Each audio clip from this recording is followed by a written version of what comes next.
Les podcasts du Figaro.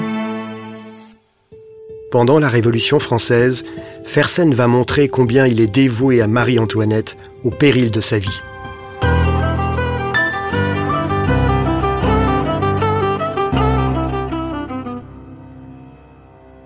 Le 14 juillet 89 provoque une première émigration.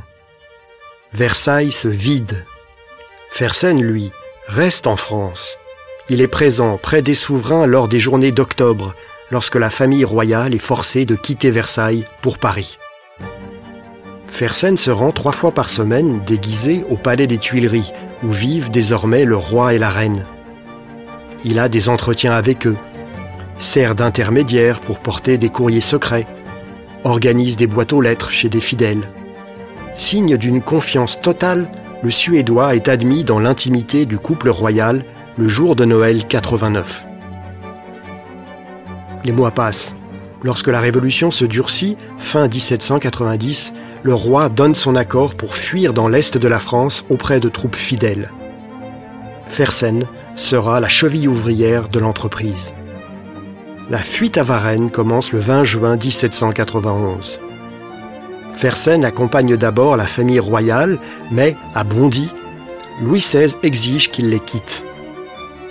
Le roi lui confie un message pour son beau-frère l'empereur d'Autriche en cas d'échec.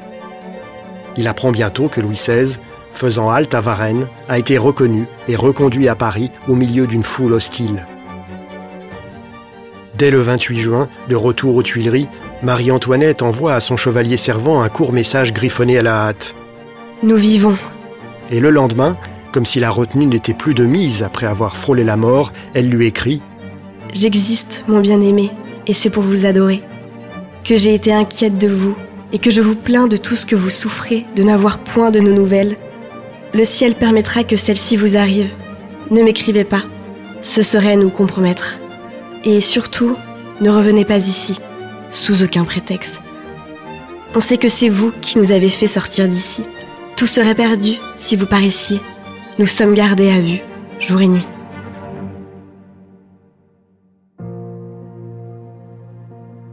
Fersen, installé à Bruxelles, apprend que la reine écoute les conseils du député Barnave, l'ancien révolutionnaire radical devenu modéré qui a accompagné le couple royal dans leur berline sur le chemin du retour entre Varennes et Paris.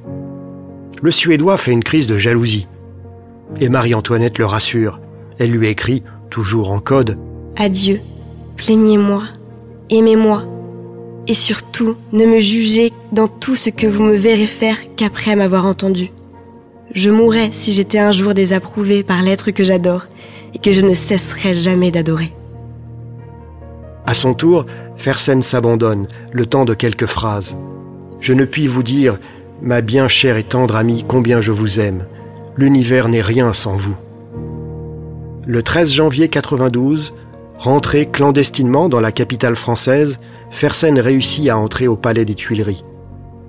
Le Suédois propose à Louis XVI un nouveau plan d'évasion, mais le roi refuse. Fersen prend congé et regagne Bruxelles. Il ne reverra plus les souverains. Bientôt, c'est l'engrenage, la prise des Tuileries et la chute de la monarchie le 10 août 92. Louis XVI est guillotiné le 21 janvier 93 et la reine le 16 octobre. Rentré en Suède, l'ancien chevalier servant de Marie-Antoinette rassemble des témoignages et des reliques sur les derniers jours de la reine. Il colle sur son journal le dernier billet qu'elle lui a écrit, gardé par des personnes de confiance et qui lui est remis 1 an et demi seulement après sa mort. On y lit « Adieu, mon cœur est tout à vous. »